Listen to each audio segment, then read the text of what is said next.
A Torre de Babel representa um dos relatos mais intrigantes e enigmáticos da história antiga.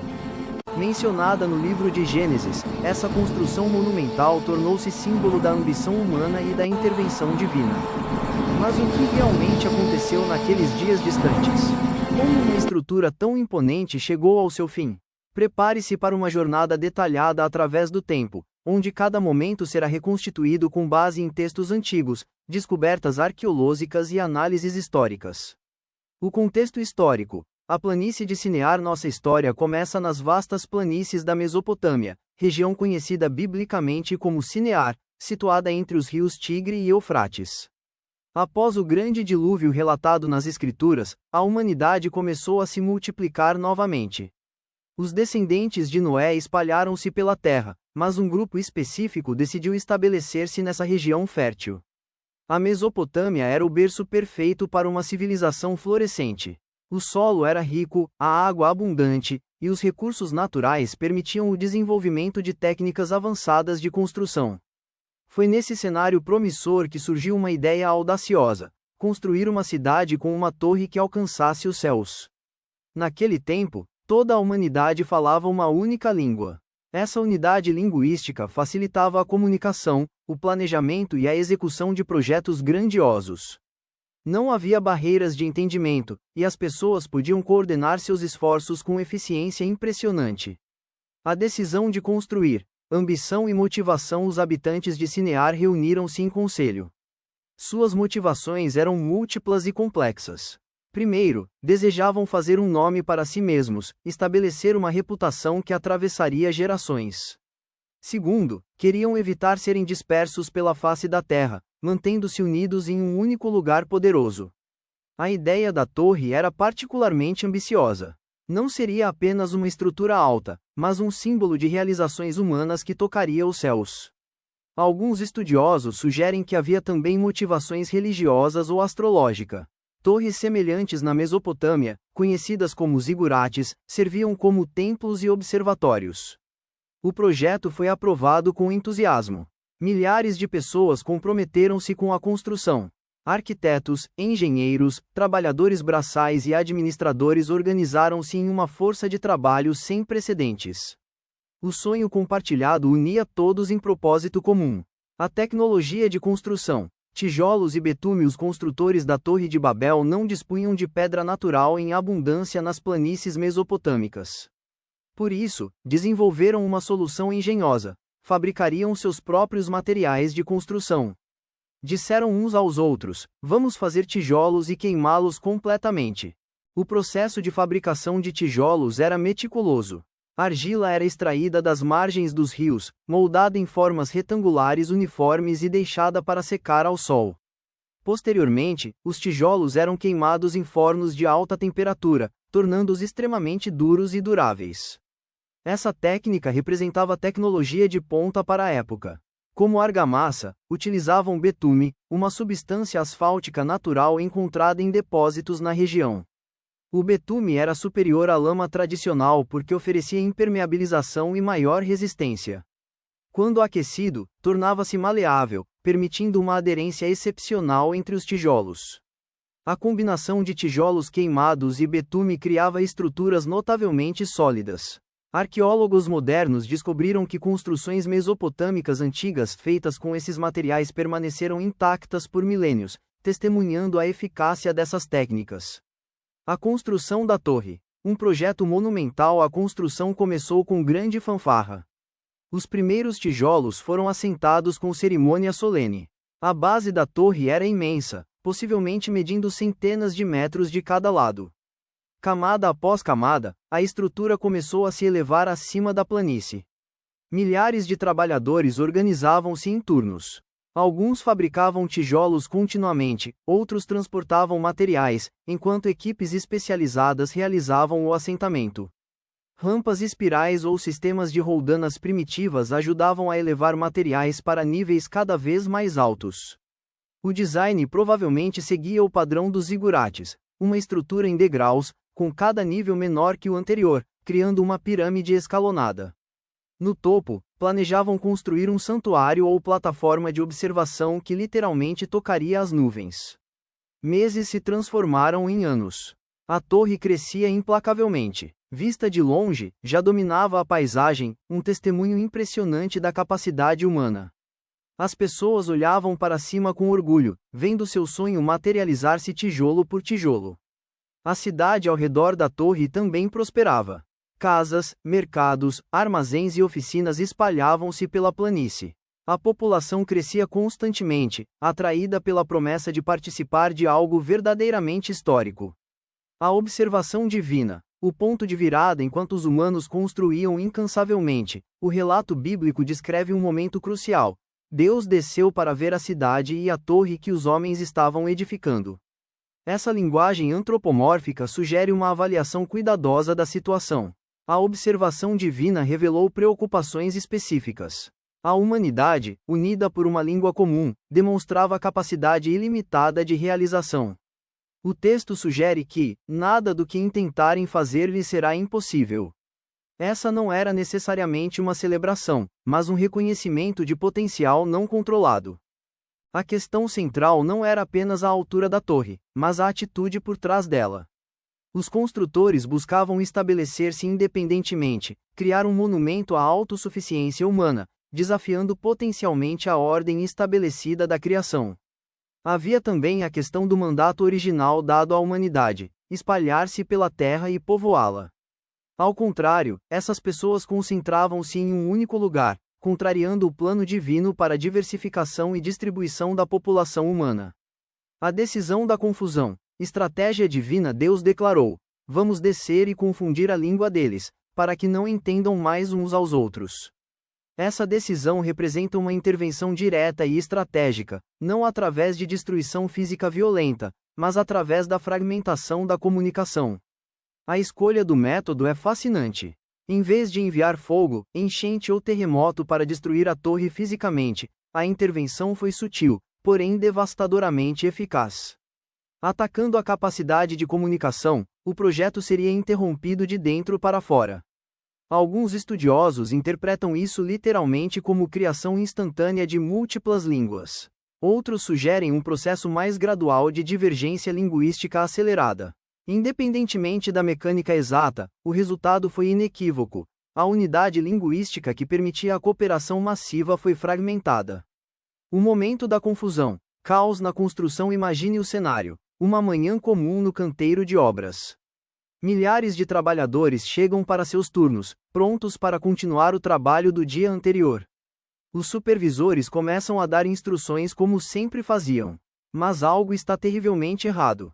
As palavras que saem das bocas não fazem sentido para os ouvintes. Um capataz grita ordens, mas os trabalhadores olham confusos, incapazes de compreender. Colegas que conversavam fluentemente ontem agora não conseguem entender-se mutuamente. A confusão inicial rapidamente transforma-se em alarme. Grupos de pessoas descobrem que conseguem entender alguns, mas não outros. Famílias talvez ainda compartilhassem língua comum, mas clãs diferentes falavam idiomas completamente distintos. O trabalho na torre paralisou-se imediatamente. Como poderia continuar? Um trabalhador pede tijolos, mas o fornecedor não compreende o pedido. Engenheiros tentam transmitir instruções técnicas complexas, mas as palavras tornaram-se sons vazios para os ouvintes. Tentativas frenéticas de comunicação por gestos ajudavam minimamente, mas projetos de engenharia sofisticados requerem precisão linguística. Um pequeno mal-entendido em uma construção monumental poderia causar colapso catastrófico. A fragmentação social, divisão da comunidade. A barreira linguística rapidamente criou divisões sociais profundas. Pessoas que compartilhavam idiomas começaram a agrupar-se naturalmente. O que antes era uma comunidade unificada fragmentou-se em múltiplas tribos linguísticas.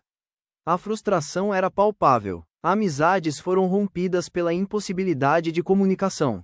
Transações comerciais tornaram-se extremamente difíceis. O sistema administrativo complexo que gerenciava a cidade e a construção desmoronou completamente. Discussões e conflitos começaram a surgir. Sem capacidade de resolver disputas através do diálogo, tensões escalavam rapidamente. Grupos linguísticos diferentes começaram a culpar uns aos outros pelos problemas, embora ninguém realmente compreendesse o que havia acontecido. A confiança mútua, fundamental para qualquer projeto colaborativo, evaporou-se. Como confiar em alguém cujas palavras são incompreensíveis? Como fazer acordos quando não se pode comunicar termos claramente? O abandono da torre, dispersão inevitável diante da impossibilidade de continuar o projeto, a decisão tornou-se inevitável: abandonar a torre e a cidade. Mas para onde ir? Grupos linguísticos começaram a organizar migrações separadas.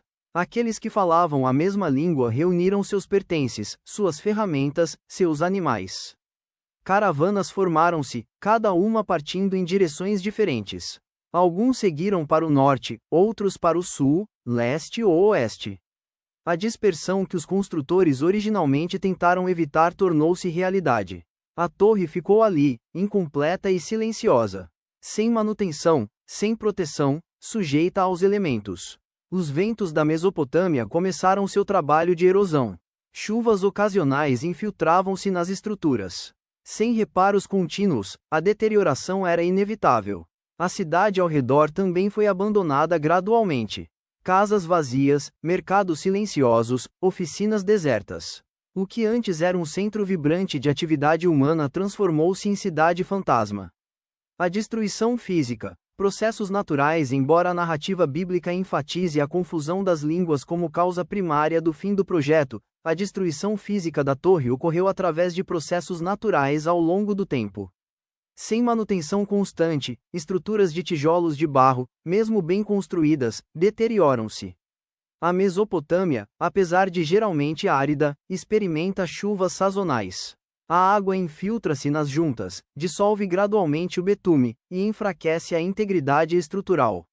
Ciclos de expansão e contração causados por variações de temperatura criam microfissuras. Essas fissuras alargam-se com o tempo, permitindo maior penetração de umidade. O processo acelera-se exponencialmente. Ventos carregando areia atuam como abrasivos naturais, desgastando superfícies expostas. Tempestades de areia, comuns na região, teriam coberto partes da estrutura, adicionando peso enquanto simultaneamente corroíam outras seções. Plantas oportunistas encontram rachaduras onde sementes germinam. Raízes crescentes expandem fissuras, acelerando a degradação. Animais criam ninhos nas cavidades, contribuindo para a deterioração adicional. Teorias arqueológicas. Conexões históricas. Arqueólogos e historiadores tentaram identificar correlações entre o relato da Torre de Babel e estruturas reais da Mesopotâmia antiga. O candidato mais frequentemente citado é a Etemenanque, um zigurate dedicado ao deus Marduk na antiga Babilônia. Etemenanque, cujo nome significa Casa da Fundação do Céu e da Terra, era uma estrutura massiva. Evidências arqueológicas e textos cuneiformes sugerem que tinha aproximadamente 91 metros de altura, com uma base quadrada de dimensões similares. O historiador grego Heródoto, escrevendo no século V a.C., descreveu uma torre em Babilônia que corresponde a descrições de Etemenanque. Sua base mide cerca de 90 metros de cada lado, construída em 8 níveis, com um templo no topo. Textos cuneiformes babilônicos fornecem detalhes adicionais. Registros de Nabucodonosor I, que reinou de 605 a 562 a.C., descrevem extensos trabalhos de restauração em Etemenanque, sugerindo que a estrutura já era antiga em seu tempo e havia sofrido deterioração. Curiosamente, Nabucodonosor afirmava estar reconstruindo o que gerações anteriores haviam deixado inacabado. Isso alinha-se com a narrativa de Babel de um projeto abandonado antes de completar-se. Evidências linguísticas. A diversificação das línguas. A narrativa de Babel oferece uma explicação mítica para a diversidade linguística humana. A linguística moderna apresenta compreensão diferente, mas não necessariamente contraditória da origem das múltiplas línguas. Linguistas reconhecem que todas as línguas evoluem constantemente. Quando populações separam-se geograficamente, suas línguas divergem gradualmente até tornarem-se mutuamente ininteligíveis. Esse processo, chamado especiação linguística, é bem documentado. Existem aproximadamente 7.000 línguas faladas no mundo atualmente. Essas agrupam-se em famílias linguísticas que compartilham ancestrais comuns. As principais famílias incluem indo-europeia, sino-tibetana, Níger-Congo, Austronésia, entre outras. Alguns linguistas especulam sobre uma proto-língua humana original, às vezes chamada de proto-humano ou língua-mãe. Se tal língua existiu, seria o ancestral comum de todas as línguas modernas. Entretanto, reconstruir essa língua é extremamente desafiador devido aos milênios de evolução linguística. A história de Babel pode ser interpretada como representação mítica condensada de processos linguísticos que realmente ocorreram ao longo de milhares de anos. A migração humana da África para todos os continentes resultou inevitavelmente em diversificação linguística. Interpretações teológicas, significados mais profundos além do relato histórico ou pseudo-histórico. A narrativa da Torre de Babel carrega profundos significados teológicos e filosóficos que ressoam através das eras. Uma interpretação central enfoca a questão da hubris humana, orgulho excessivo que leva à tentativa de igualar-se ou desafiar o divino. Os construtores não buscavam simplesmente uma torre alta, mas especificamente uma que chegasse aos céus, invadindo simbolicamente o domínio divino. A história também explora tensões entre unidade e diversidade. A humanidade unificada demonstrava poder impressionante, mas essa unificação direcionada para propósitos contrários ao plano divino tornava-se problemática. A diversificação forçada, embora disruptiva, realinha a humanidade com seu propósito original. Alguns teólogos veem a confusão das línguas não como punição, mas como correção necessária. Assim como pais redirecionam filhos que seguem caminhos perigosos, a intervenção divina protege a humanidade de suas próprias ambições destrutivas. A história também prenuncia temas de redenção encontrados posteriormente nas Escrituras. O evento de Pentecostes, descrito no Novo Testamento, é frequentemente interpretado como reversão parcial de Babel, onde pessoas de diferentes línguas compreendem simultaneamente uma mensagem unificadora. Paralelos culturais. Mitos similares, narrativas sobre torres monumentais e intervenção divina aparecem em várias culturas antigas, sugerindo experiências humanas compartilhadas ou transmissão cultural de histórias. A mitologia suméria, anterior ao texto bíblico de Gênesis, contém referências a zigurates construídos para conectar terra e céu. O Enuma Elish, épico babilônico da criação, menciona a construção de Babilônia e seu templo-torre. Textos hindus antigos descrevem tentativas de construir estruturas alcançando os céus. O Mahabharata menciona torres e cidades celestiais. Embora diferentes em detalhes, compartilham o tema de ambição humana confrontando limitações divinas. Mitos gregos contêm histórias paralelas, como os gigantes empilhando montanhas para alcançar o Monte Olimpo e atacar os deuses. Isso resultou em intervenção divina e derrota dos gigantes, similar em tema à narrativa de Babel. Culturas mesoamericanas também construíram pirâmides escalonadas impressionantes. Embora não haja evidência de conexão direta com Babel, demonstram que múltiplas civilizações independentemente conceberam estruturas monumentais conectando terra e céu. Lições contemporâneas. Relevância moderna. A história da Torre de Babel permanece surpreendentemente relevante para questões contemporâneas, oferecendo insights sobre tecnologia, comunicação e ambição humana. No mundo moderno, enfrentamos novamente questões sobre limites da ambição humana. Avanços tecnológicos permitem realizações inimagináveis para gerações anteriores. Engenharia genética, inteligência artificial, exploração espacial. Cada área apresenta possibilidades tremendas e riscos potenciais. A narrativa de Babel questiona: quando a capacidade humana deve ser temperada por prudência? Apenas porque podemos fazer algo, deveríamos fazê-lo? Essas perguntas ecoam em debates éticos contemporâneos sobre tecnologias emergentes. A confusão das línguas também ressoa com desafios modernos de comunicação. Em nossa era globalizada, paradoxalmente experimentamos tanto conectividade sem precedentes quanto fragmentação comunicativa. Redes sociais criam câmaras de eco onde grupos falam línguas ideológicas mutuamente incompreensíveis. Projetos colaborativos massivos requerem comunicação efetiva. A União Europeia, Nações Unidas e corporações multinacionais enfrentam desafios de coordenação entre culturas e línguas. Tecnologias de tradução ajudam, mas barreiras linguísticas permanecem obstáculos significativos. O legado duradouro à Torre de Babel, seja interpretada como evento histórico literal, memória cultural condensada ou narrativa teológica, deixou legado duradouro na consciência humana. A imagem da torre inacabada tornou-se metáfora cultural poderosa. Artistas, escritores e pensadores através dos séculos referenciaram Babel ao explorar temas de ambição, comunicação, diversidade e limites humanos.